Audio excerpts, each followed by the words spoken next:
Hey everybody, it's Jeremy. Welcome to a new Dominions game. This is EA Tetragrammaton, where we are going to be playing and this is our session episode turn 0, where we are going to talk about the game itself, kind of what the overall parameters are of the game are. We're going to do a basic nation overview of talk about why we picked them, why I like them, what our general plan is. We're going to talk about some of the unique nation stuff that gets, and then we will go over our pretender god. So, we are on the first city screen, but before we actually get into that, let's go over some of the basics of what the game is. Obviously, this is an early era game. We are doing 12 players in this, so medium-sized game, right? I think 9 is considered to be kind of like regular. Anything below 9, I think, would be considered to be small. 12 is bigger, but it's not so big as to be unwieldy, right?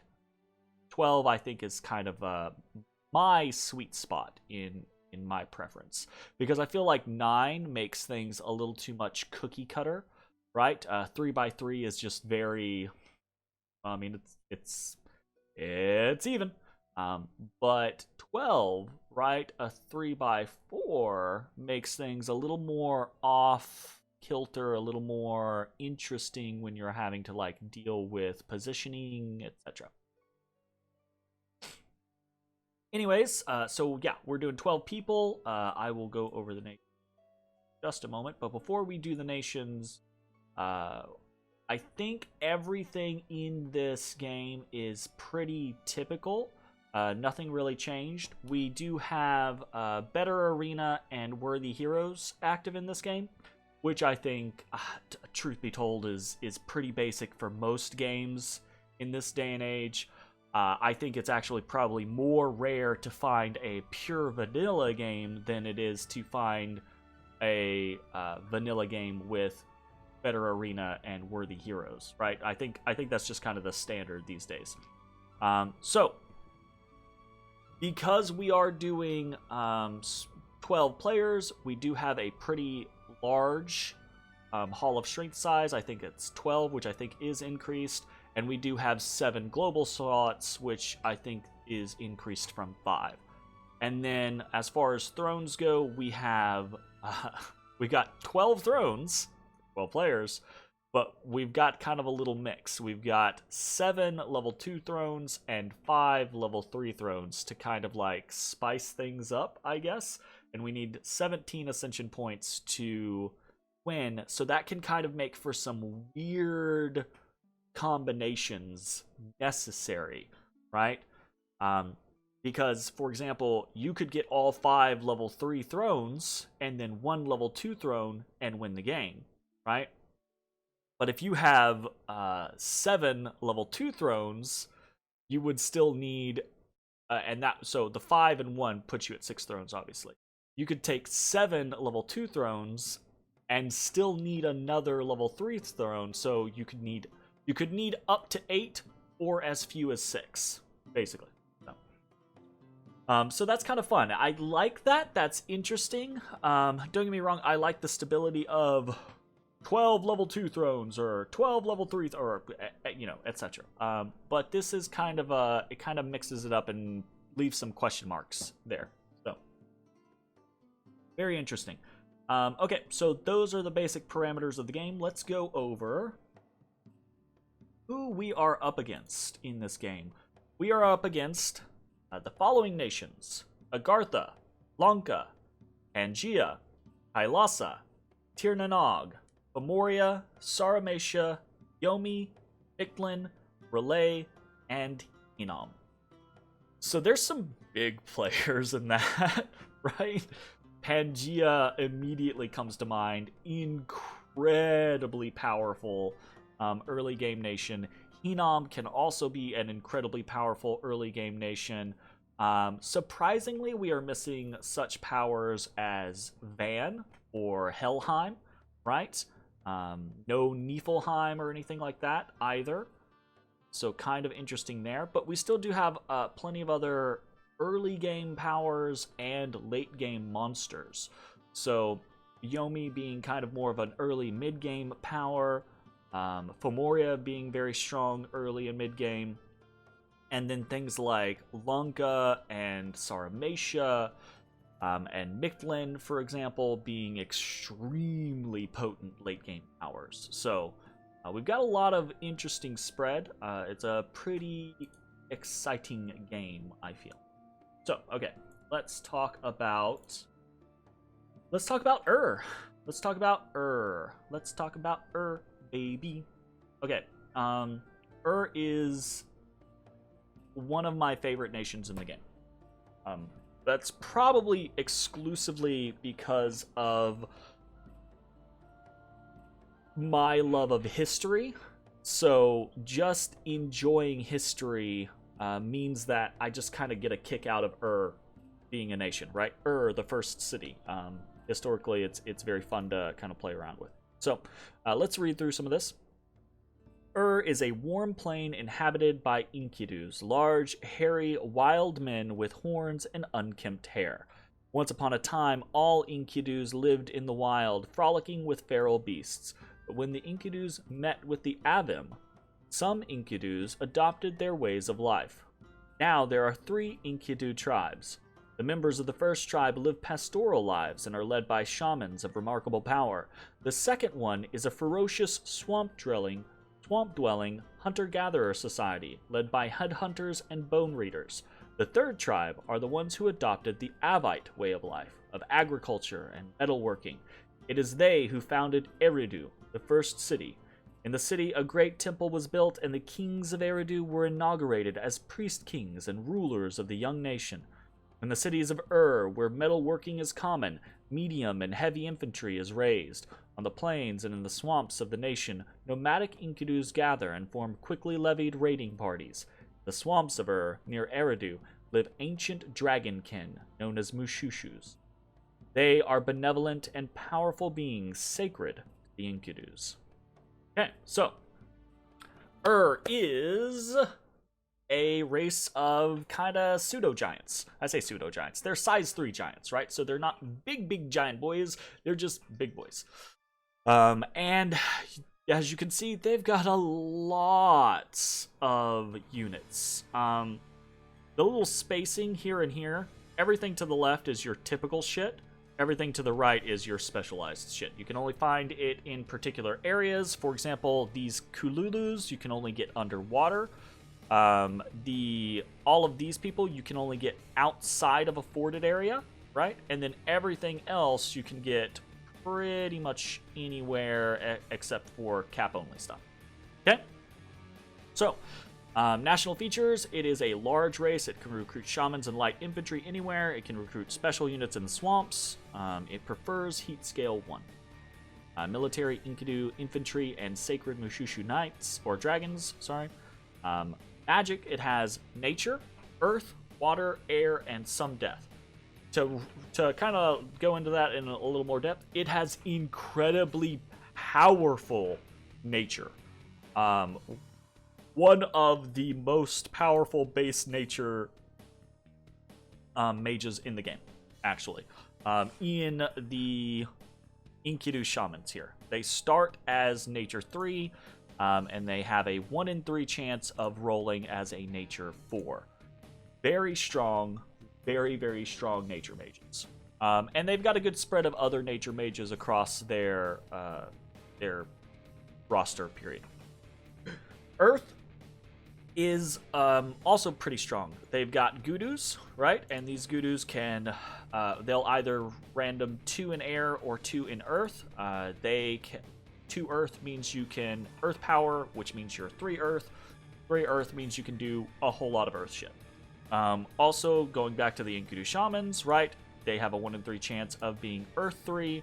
Earth 3 means that you can earth power to earth 4. Earth 4 means you can do a whole bunch of earth shit. And that's not to mention earth boots or things like that, you know. Okay, so earth, very strong. Water is actually pretty strong as well, in the same vein as kind of earth and air, right? With air, you have these Gudus that are air 2. With water, you have these Ishibs that are water 2. Okay? That's the highest they can get. They don't have another water random. But water 2 is strong enough to get you into a couple of different water things, especially with water bracelets. Okay? Air, same type of situation. Death, and when they say some death, they mean a very small amount of death. Death, the only way you can actually get into death is with these bone readers. So outside of your cities, in swamps, you can find bone readers. And bone readers are death 1, earth 1, and they have a chance to random another death. So you can potentially get a death 2 bone reader and use that to kind of bootstrap your way up into more death. So, pretty cool. All right, what else do we got? And that's pretty much it, honestly. There are some other options, especially considering we are playing with worthy heroes. So we've got some heroes that can break us into like astral or stuff like that. But other than that, we're pretty much set. We don't really have many other options. We've got no fire, right? We've got no blood. We've got no base astral.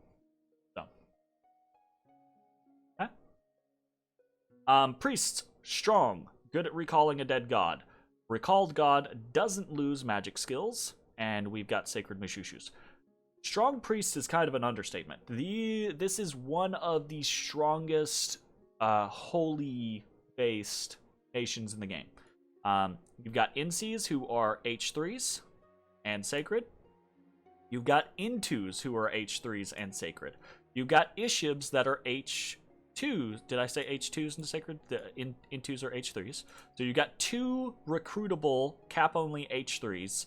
You've got H2s that are recruitable anywhere. You've got H1s, all of your mages, all of your regular mages, Gudus, Salmes, and Galas are all also H1s.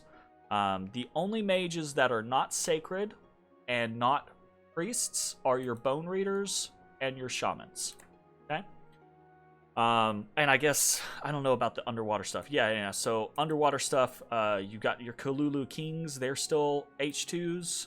Your Kululu sages are not priests, and your Kulitu queens are H2s. Okay? So I don't... They've got underwater units, but their underwater units aren't that great. So I do not consider this an amphibious nation. Just throwing that out there.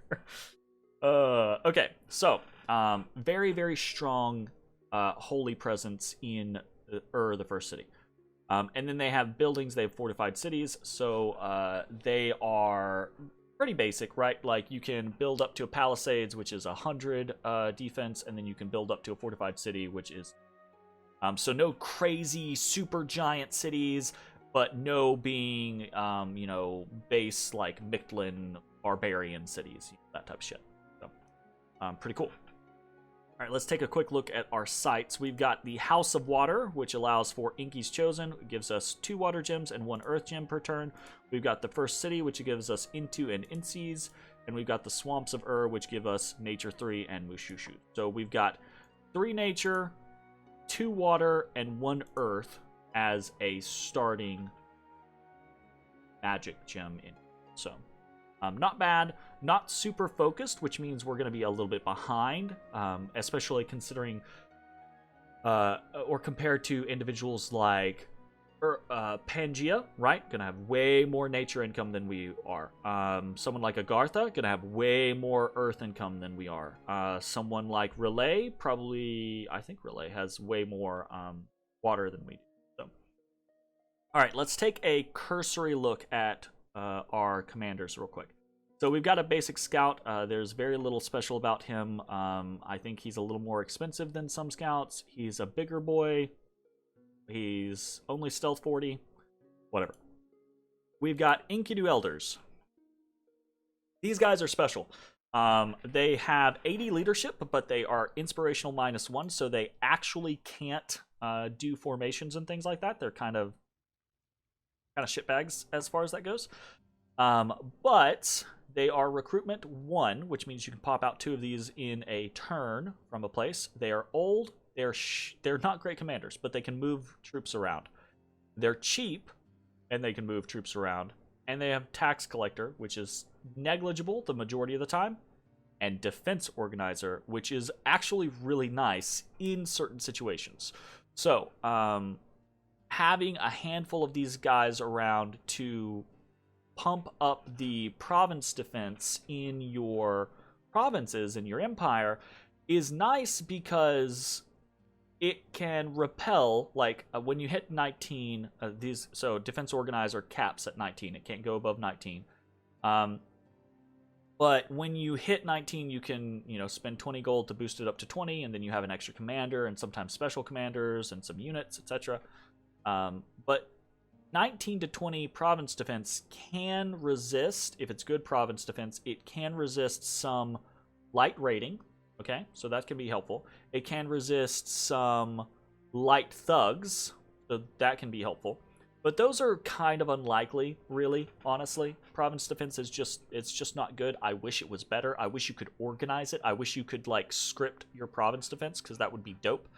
But what province defense 19 or 20 will do, right, will do pretty reliably, is it will defend you from event attacks, right? 20 barbarians come in, probably might win, but might not win. Some coastal dogs come in, you can probably win against that. You get a earth gnome event come in, you can probably win against that, etc., right? And in that same vein, not only will the 19 to 20 province defense help defend your lands against those types of shitty events, it will also help decrease the unrest and patrol out your lands. So it will naturally decrease unrest without kind of actually losing people. But it will also help patrol down your unrest.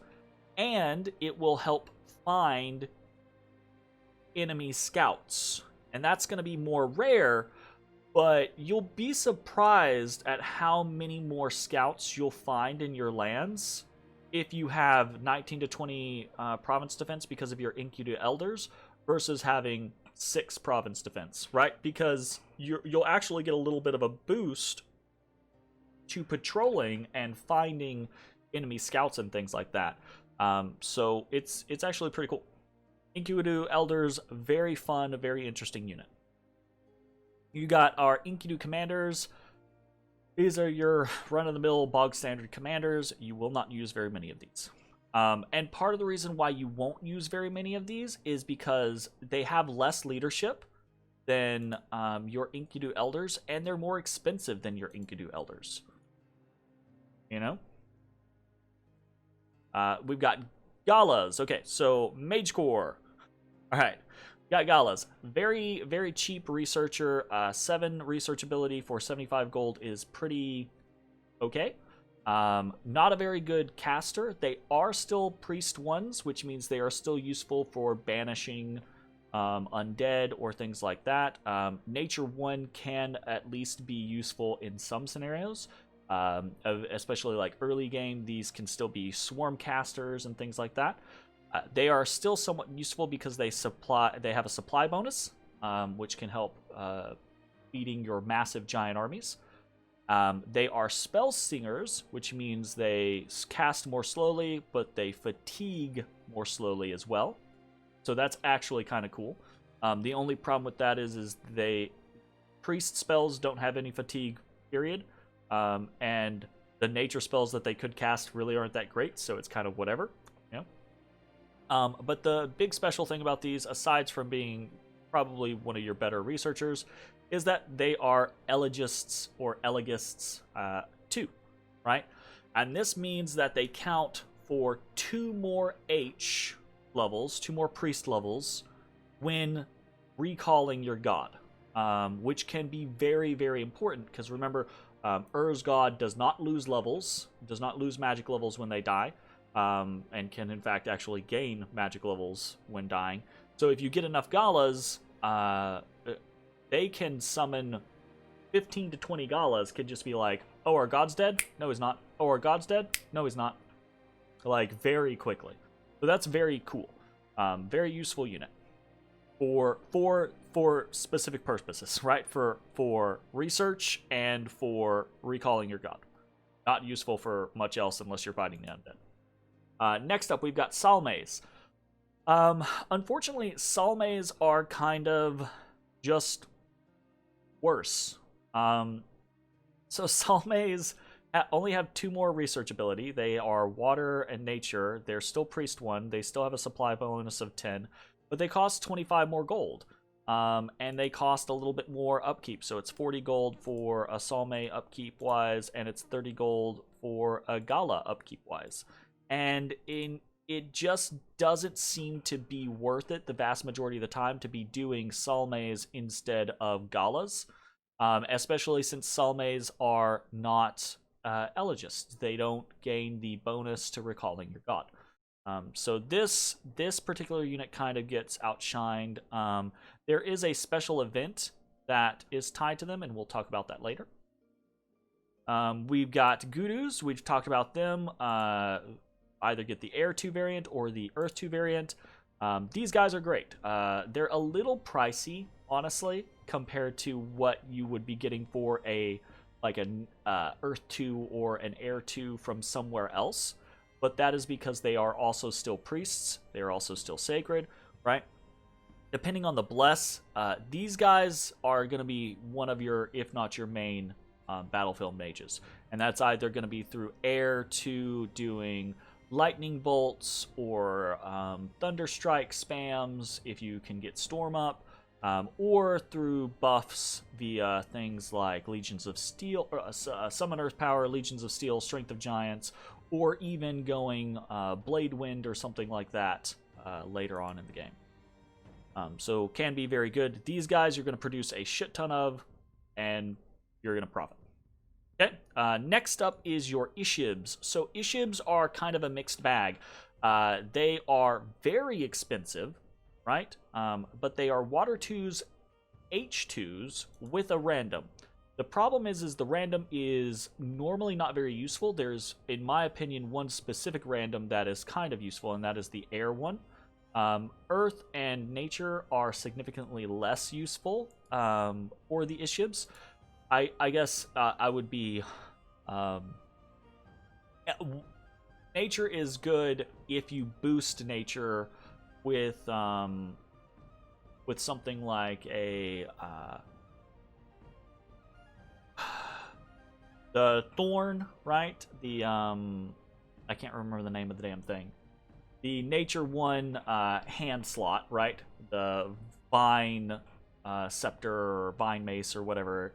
And then like a Moonlit Bracelet or whatever. If you get them up to Nature 3, you can have a Foul Vapors caster, right? So that's an option. But we have easier ways to get there, so this is typically not something that you care about on the Ishib. So this ends up being a very pricey mage, and all you're really getting out of it is Earth 2, H2. Now again, the H2 can be very, very good if you're up against undead, or in the case of H2s, right, if you're up against demons, because then you can get Smite Demons, and that's actually pretty useful.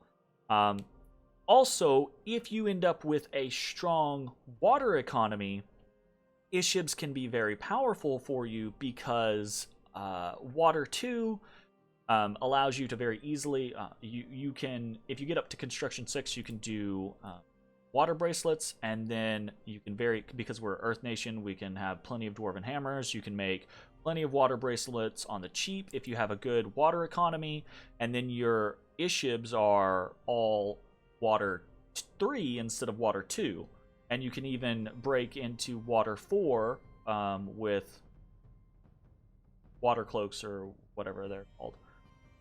So this is kind of a situational mage. If you have a good economy for water, they can be very strong for you. If you have enemies that are undead or demon, they can be very strong for you. Otherwise, they kind of get too expensive. So it's kind of a determination by what happens in game.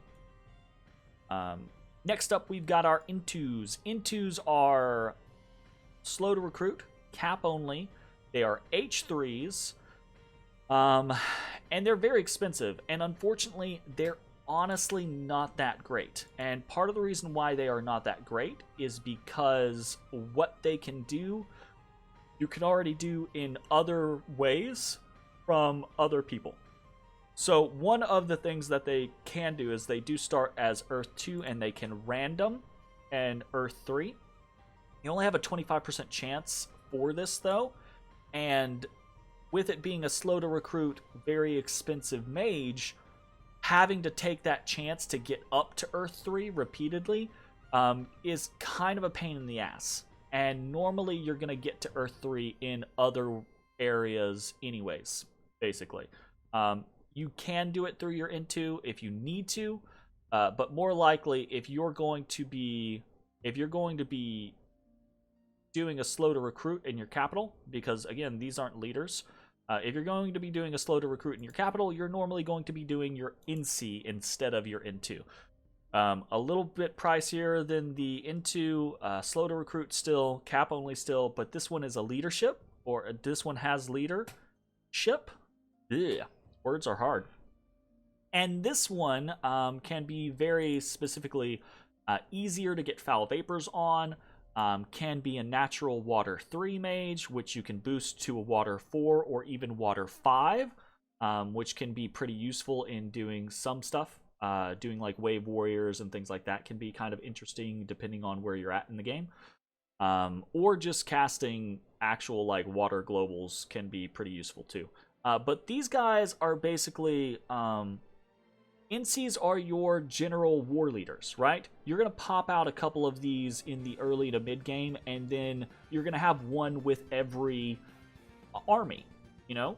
And that one is going to lead probably a bunch of units because it has Inspirational 1, which is going to be nice, but also he's going to be there to Divine Blessing your armies, right? Because why not? So you're going to have a couple of these, and that's going to be about it. Okay. Other commanders. So those are in forts, or yeah, those are all in forts or outside of forts. For in the case of Enkidu elders, everything else is in a fort. Enkidu chiefs, non-fort provinces only. They are beastmasters, and that's the only interesting thing about them. If you're doing some weird build where you're getting a lot of animals, Enkidu chiefs can be useful. Otherwise, they're kind of trash. Like, they're really crap because they cost the same amount as a Enkidu commander, but they have less leadership, and they're less well geared. Hunter chief. These guys are actually somewhat interesting because they are stealthy units, and you can combine them with Enkidu hunters, who are also stealthy berserker units, and they can be kind of raiders for you. They're not great raiders, they're only stealthy 60, or stealthy 40, rather. But it is an option that you can take. Enkidu headhunters are the same type of scenario. They are also stealthy, but they are pillagers. If you are into pillaging, I'm not super into pillaging, but you can do headhunters and reavers to do that type of stuff. They can only be recruited in swamps for both of these. Then you have the Bone Readers. This is actually a very important mage for you. You do want to find a swamp early on in the game. You do want to get a lab on it. And you do want to pop out a couple of Bone Readers because getting a lucky roll of a Death 2, even if you don't get a lucky roll of a Death 2 and you just get Death 1s, you want to get site searching with Death 1 because getting a good Death income can be useful because you can either turn that into other stuff, you can trade with it, or if you do get a Death 2, you can actually break your way into death decently by doing something like a Bone Raider that's a Death 2, right? You give them a Skull Staff, and they're suddenly a Death 3. You go up to Conjuration, 6 or 7, where you get Mound Fiends, and Mound Fiends are a base 3. Takes 3 death to summon a Mound Fiend, so you summon a Mound Fiend, but he is death 3, so you give him the Skull Staff, and now he's death 4. If you have a good death income, you can boost him, so he's death 5, and then you have him make a Skull Cap, and suddenly he's death 6, and at that point you can cast most of anything that you might want with a death 6, and if death 6 isn't enough, you can get higher if need be, either through things like sorcery rings for death 7, or swapping gear over to a lich or something like that. So if you even if you're not going to be trying to focus on it, getting a couple of bone readers earlier on in the game to get your land site searched and to potentially get that death 2 can be very, very useful. Okay, and then we have the star of the show, honestly. Enkidu Shamans are one of the strongest mages that you can get. The problem being that, unlike the vast majority of your other mages, they are not sacred, and they are expensive as fuck. They are 275 gold just to get one, and they are 220 gold per year upkeep. Fortunately, they do have some things that make them pretty nice. They are Nature 3, Earth 3 with a cross path for water, earth, and nature. All very useful. The waters are instantly able to do foul vapors, and that's where you're going to get the majority of your foul vapors. Earth 3 allows you to, with Earth Boots, get up to Earth 4, and with Earth Power, get up to Earth 5. So very useful.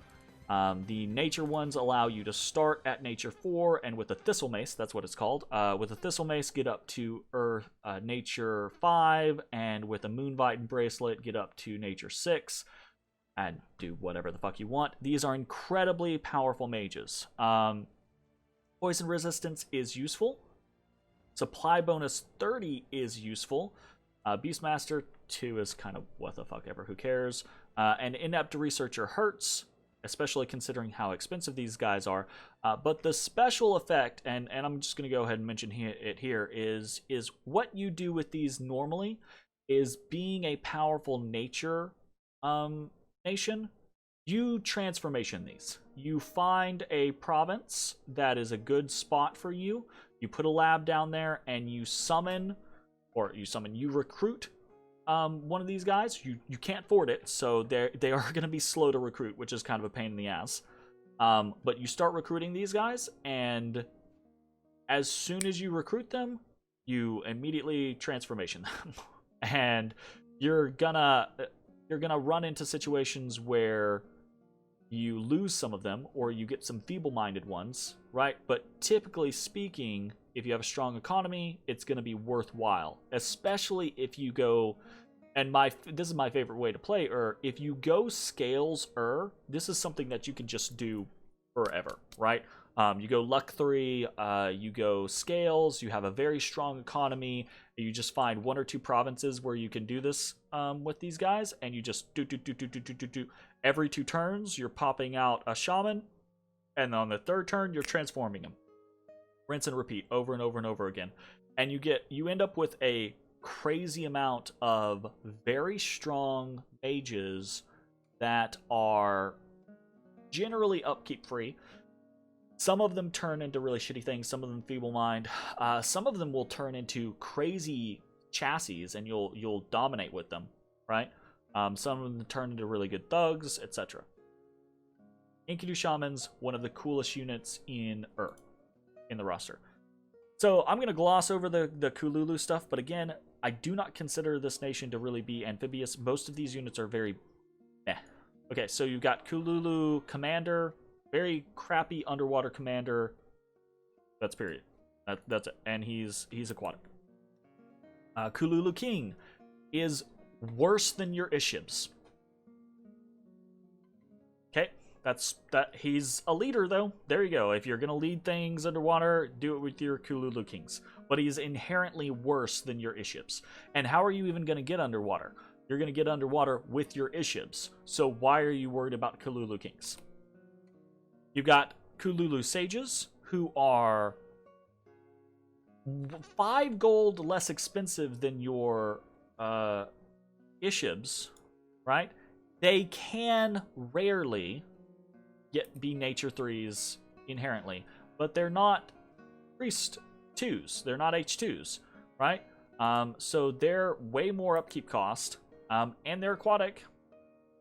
Not very good, honestly. I guess if you could get underwater really early and lock down wherever you're at, so you don't have to worry about it, you can turn these into researchers. But again, they have a lot of research, but they're not research efficient because of their high cost and upkeep cost. So, but I guess they are your best natural water mages aside from Enkidu.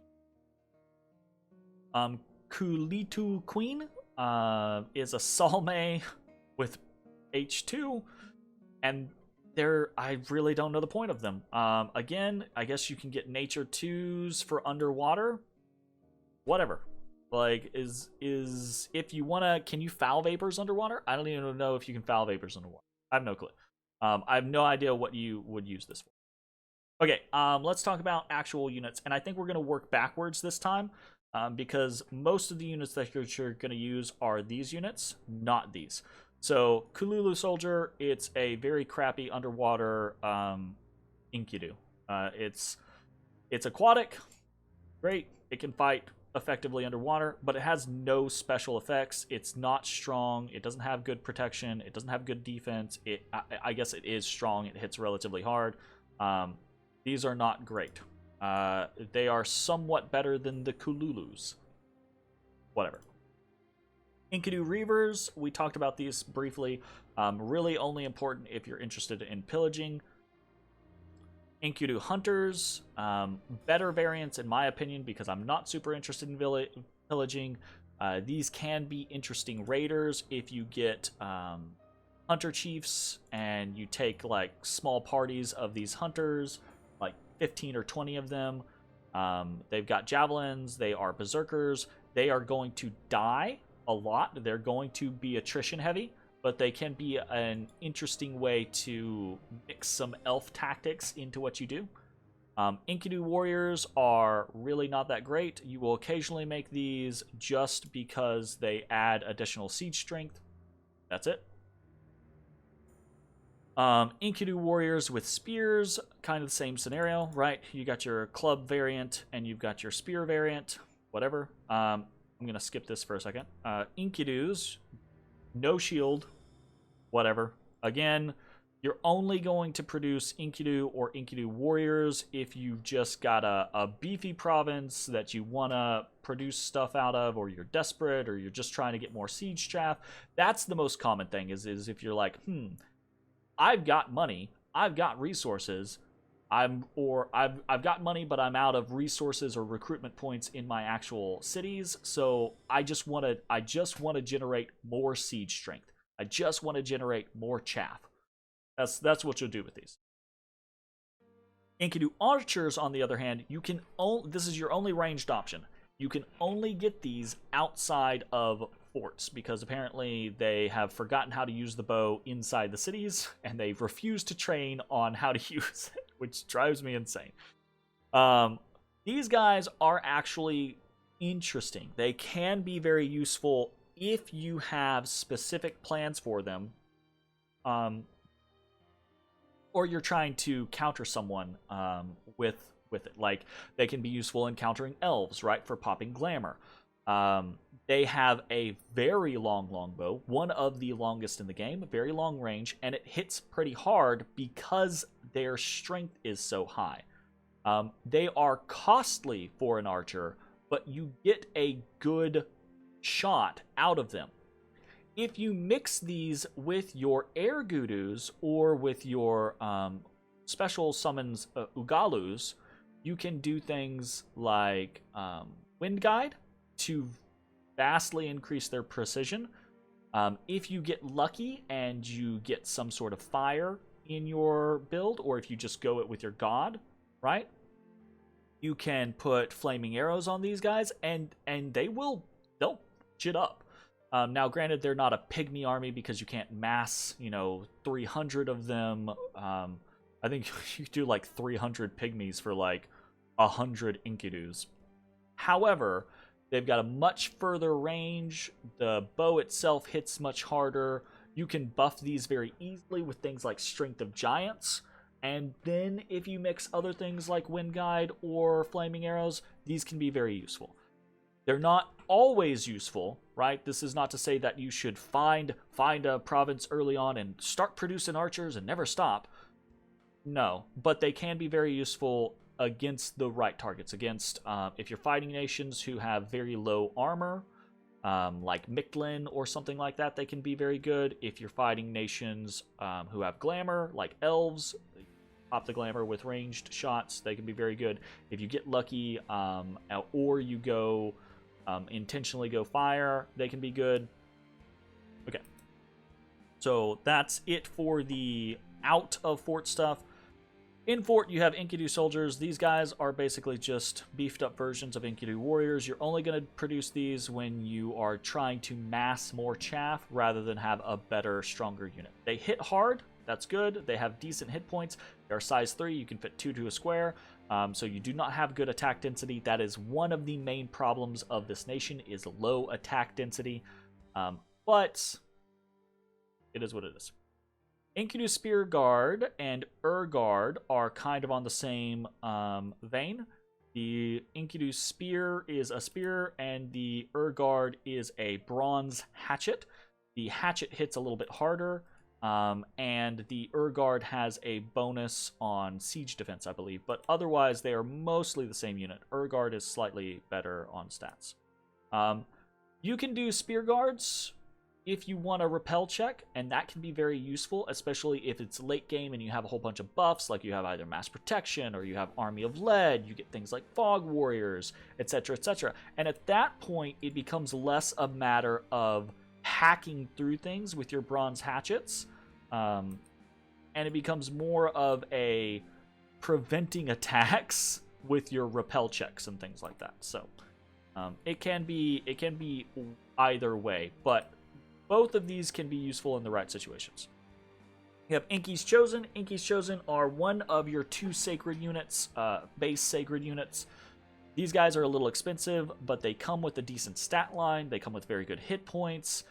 They come with okay protection, which gets boosted to very good protection with things like mass protection. They are sacred, of course. They hit pretty hard with their bronze hatchet, and they are actually bodyguards, which is pretty cool.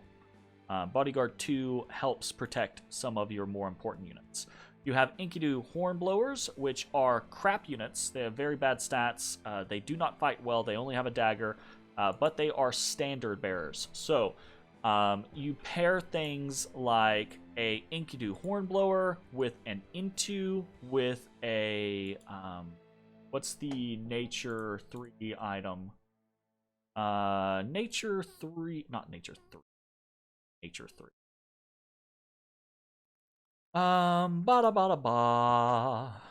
Nature 2. Construction 2. What I'm talking about. It's the horn. The construction 2, or is it construction 4? It's the construction 4. So it's a horn of valor, right? So horn of valor is just a inspirational leadership +1, right? So you do something like that, and then all of a sudden your armies, or at least the ones led by your Insius, right, can be +3 morale. If they're mostly sacred units, a divine blessing is going to also boost them. If you get up to something like fanaticism, you can boost it further. So you can actually get your morale to be pretty solid. And that is a potential resistance towards things like Rain of Blood or what's the wind one? I can never remember. But you know what I'm talking about. So basically, you're just trying to avoid morale bombs at that point. That's pretty much the only time those are useful. You might occasionally in the early game make 1 or 2 of these, and the best scenario, by the way, well, yeah, it's kind of a pain in the ass because they have to be in the same squad. So you can't just like, I wish you could just put these guys on like guard commander, and then that commander's army would get inspired by the standard, but unfortunately you have to put them in the squad. And what this means is you normally get one use out of these. You normally get one battle, because then they die. All right, last thing, but certainly not the least, is the Mushusu. These are incredibly powerful sacreds, some of the strongest sacreds, base sacreds in the game. They are incredibly expensive, 100 gold. They have limited recruitment. You can only get one of these things per turn.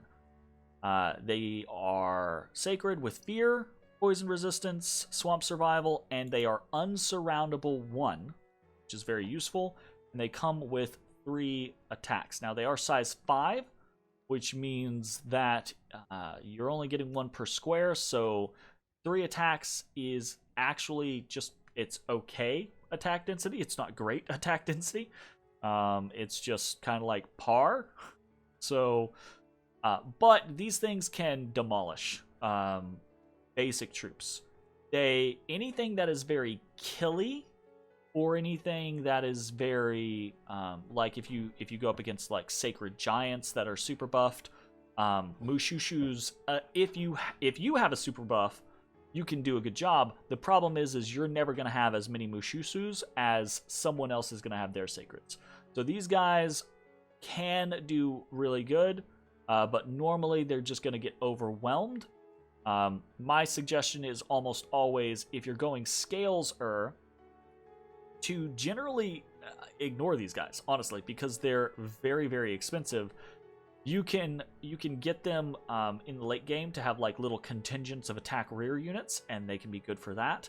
Or if you can afford them, get them whenever you can. However, if you go a bless for you're gonna rely on these things because your Inky's chosen. They'll take a bless, but there is no bless in the game that is going to turn these guys into crazy death machines. There are plenty of blesses in the game that can turn these guys into crazy death machines.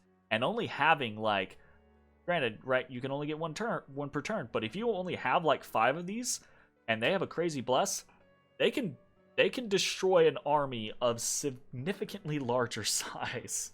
It just depends, right? It depends on what they're up against and how they're being used. So, that is the overall lineup of our nation. That's kind of all of the different things. Let's take a quick look at some of the specials. We're going to jump into the mod inspector real quick. What are some of the special things that has? So we'll start with items. The only national item they get is the headdress of the bull right here. It is a very generally bland item. The series of nations gets it. The Bandar Log, Kailasa, Lanka, Patala nations, they all get it. It gives you 8 head protection and +2 strength, and it gives you a retinue of, so it free spawns a buffalo. Every combat you'll get a buffalo. These are very cheap to make, especially, again, consider that we will almost always have dwarven hammers, so this will be for 3 nature instead of for 5. And if you mass produce these, you can actually have quite a few free spawn buffalo in an army, right? If you have like 10 or 15 of these, that's 10 or 15 buffalo that are going to take buffs, are going to, trample through the enemy, right? But these buffalo have very high hit points, so if you hit them with like mass regeneration, you hit them with like mass protection or army of lead or gold, and suddenly these buffalo are actually kind of interesting. Where the headdress of the bull tends to be used the most, as far as I'm aware, is when you're trying to defend some of your commanders against like assassinations or seductions or things like that. You can add a buffalo into the mix, and the buffalo will tend to trample like swarms or things like that pretty easily before dying. So, okay, that is the only item. Spells are actually important. We've got a couple of these spells. Herd of Buffaloes is one of the first ones. We've already kind of looked at Buffalo, but you can get 5 plus 1 for every 2 extra levels. So if you have a high nature caster, And actually, it doesn't even have to be that high of a nature. Just a nature 4 casting this gets you 6 buffalo instead of 5 buffalo. So if you can get up to like nature 8 or something like that with like a god or something, and you need to push out chaff, these can be pretty decent. At 10 gems and them not being sacred, it's kind of eh. But again, if you get them, if you have a big stack and you have buffs like mass regeneration and mass protection, you can protect them fairly well, and they're not bad. They will at least distract your enemies for a while, just hacking through the damn buffalo. And they'll break formation because they trample through things. So next up we have Kusarikus, or Kusarikus. These guys are actually potentially important if you're running a sacred build. They are demons. They are very high hit point demons, decent stats, or mediocre stats, I suppose. But they come with a spear that will halt demons, and they come with a gore, which is pretty good. And they are sacred. So you can, for 6 earth gems, and typically as you're going to have a decently high earth economy, you can pop out 2 Kusarikus.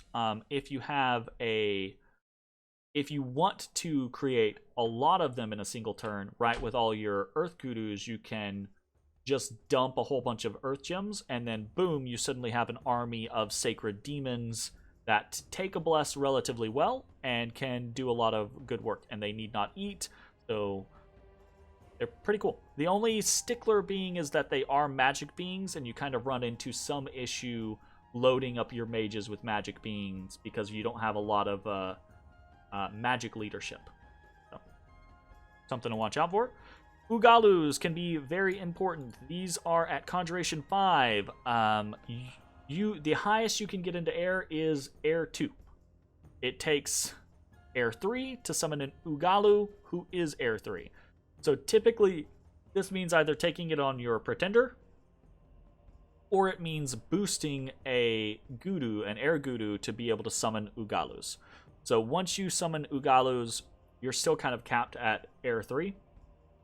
But if you have an astral income and you go up astral, you can do something like a ring of wizardry on an Ugalu can get you to air 4, and I think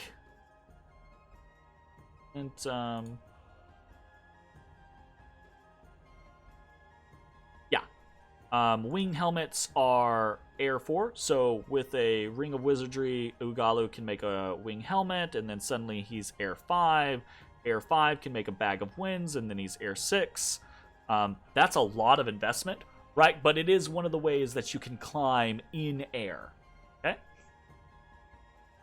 Otherwise, Ugalus can just be very useful units, especially if you're going a bless. They are sacred.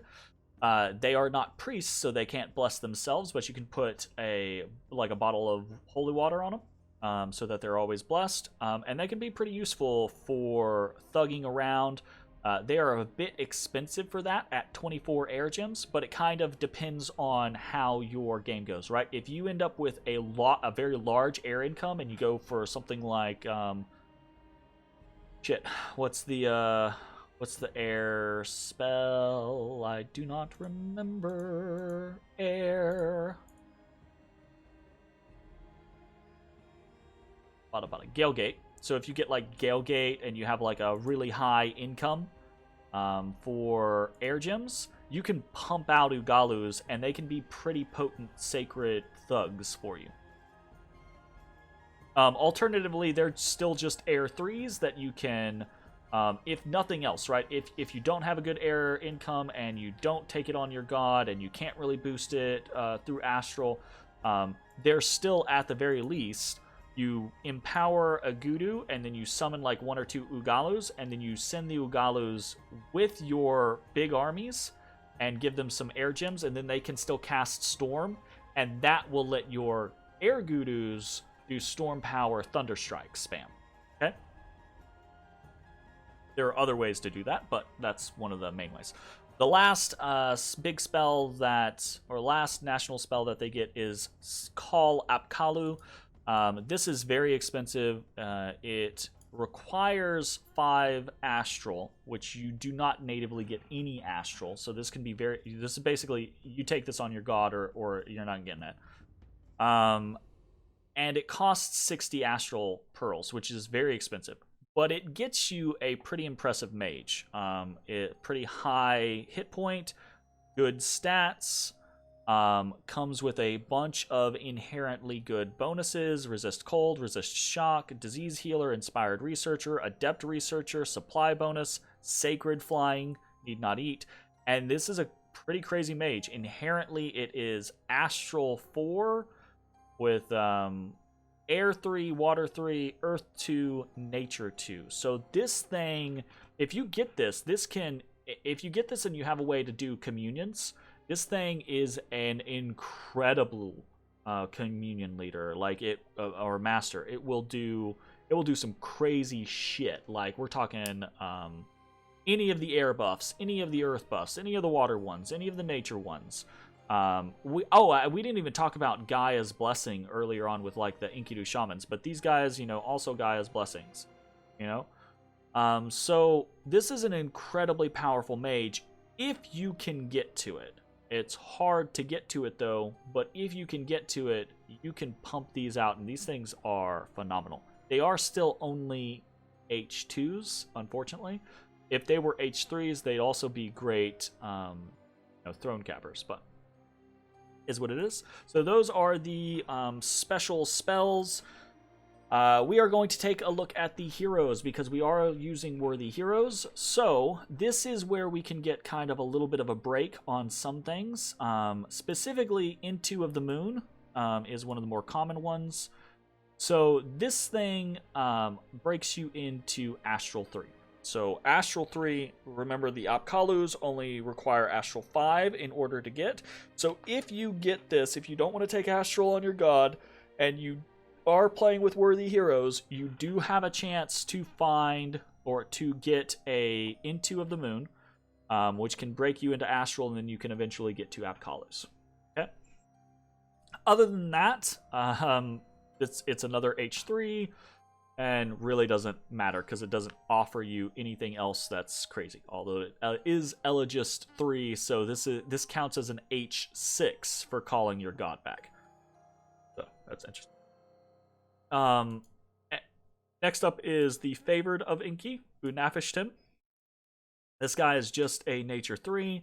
H2, he is immortal, but the problem with being an immortal, like if you want to use him as a thug or what have you, is he's an old man, right? He does not have good stats. You could kit him out with stuff, but he's just going to die and lose that stuff. And he's only Nature 3. He's not like Nature and Earth. So if he was Nature and Earth, he could get some good buffs on him and potentially like Thug or something like that. But as it is, he's just this kind of like weird Nature 3 mage that you're like, oh, good, he's sacred and immortal. I don't care, So it's unfortunately not that great. But this guy, the Apkalu, this guy is not as good as the Into of the Moon in my opinion, but this guy's pretty cool. He's one of the Apkalu. He does have Disease Healer, which means you can luck into getting a disease healer early on in the game. He's an Adept Researcher and an Inspired Researcher, which can really add to your research.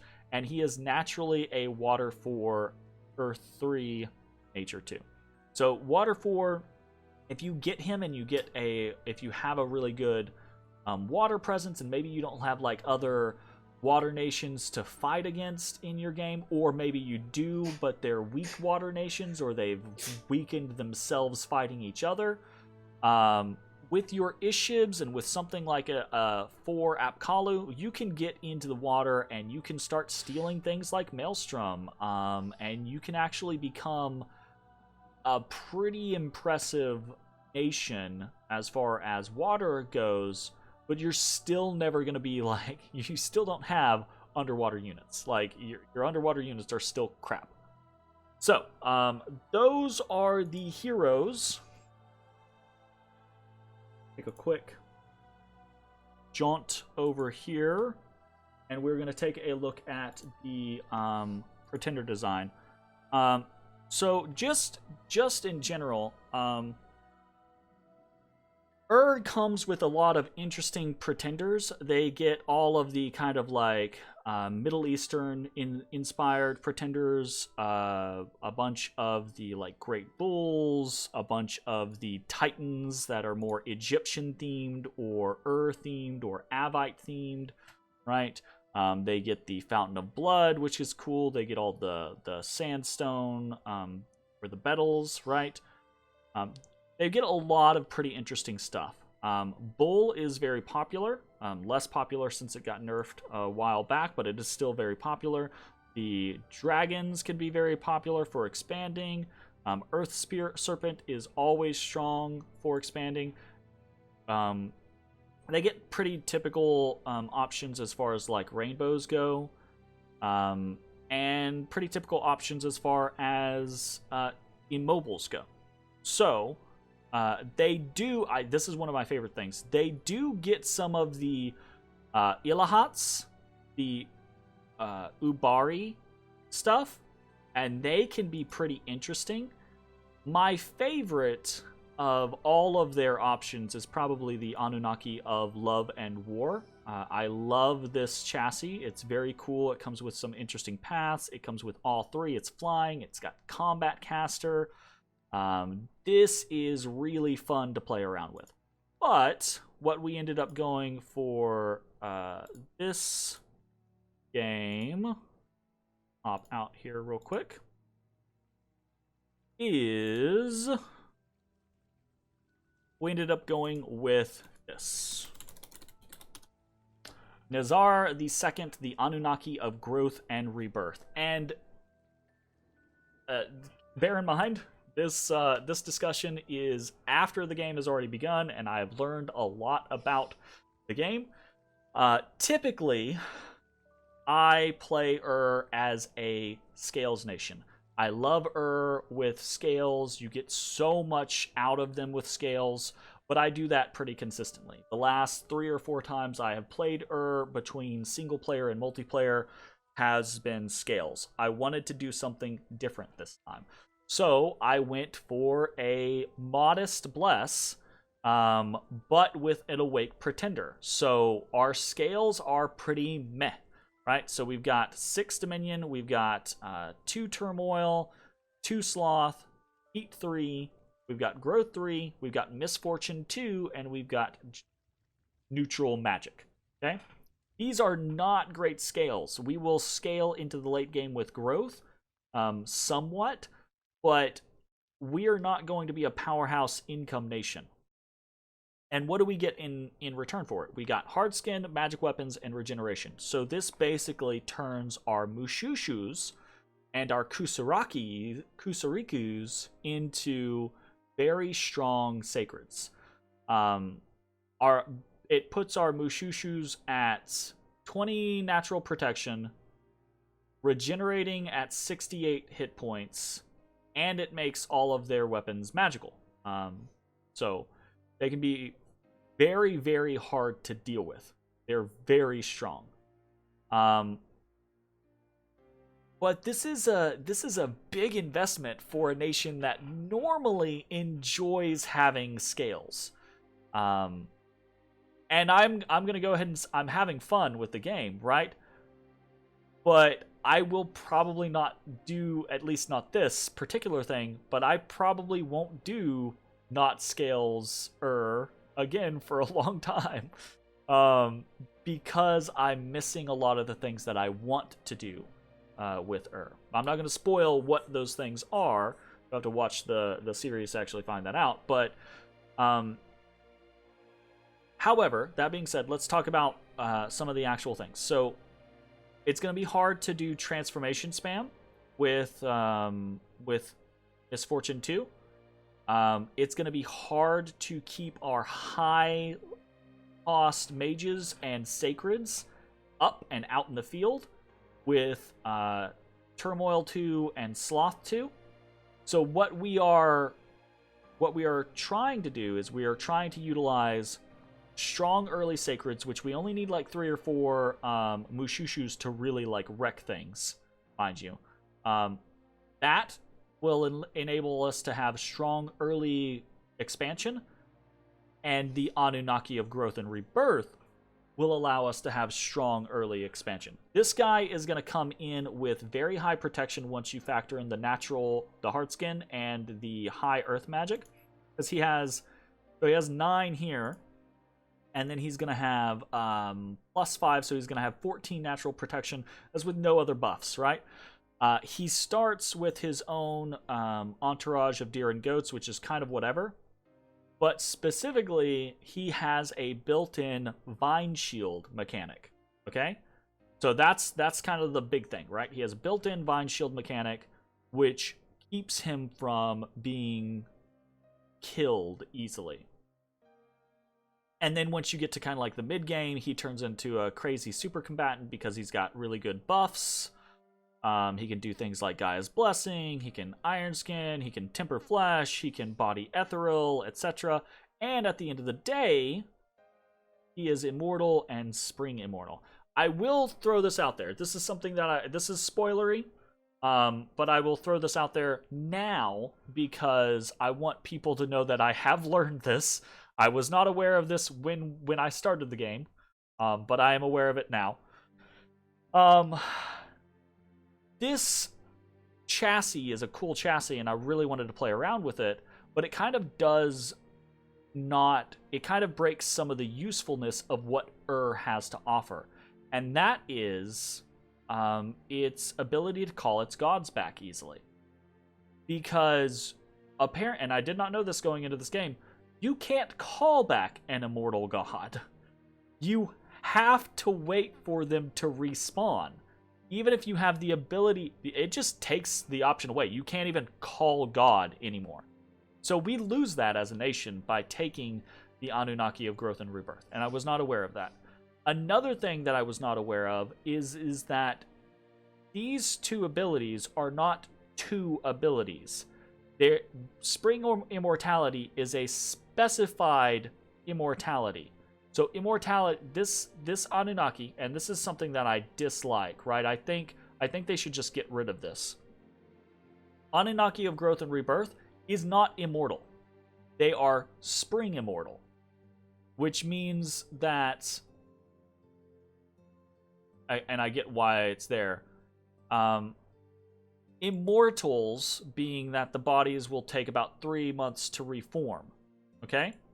Spring Immortal being that it will reform as soon as the early spring comes. Okay? This is not an either or, right? The way I had interpreted this initially was that if your god dies, it'll either reform in 3 months or so, or in early spring, whichever comes first, because that makes sense to me. But no, this is Spring Immortal. It will only reform at the early spring. So this immortality doesn't count for shit, right? There is no reforming outside of early spring, and you can't call your god back.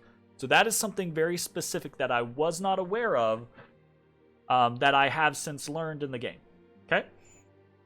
So, that being said, that is the god that we have taken.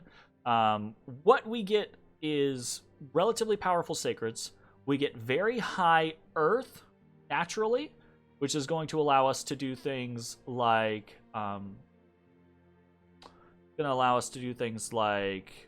Earthblood Deepwell or Riches from Beneath, right? We get very high nature. That's going to allow us to do things like Mother Oak or Gift of Health, right? We've got decent astral. We have to be careful and watch out and make sure that we don't get beamed in the head by a magic duel or something like that. But this astral allows us to climb into something like Apkalus. We can put a skull cap on, a Starshine skull cap on, and then we're astral 5. We can do a crystal coin. We have access to crystal gear, so we can do a crystal coin, and then we're astral 6. Astral 6 allows us to make a ring of sorcery, and then we are astral 7. Astral 7 allows us to make rings of wizardry for other path boosting.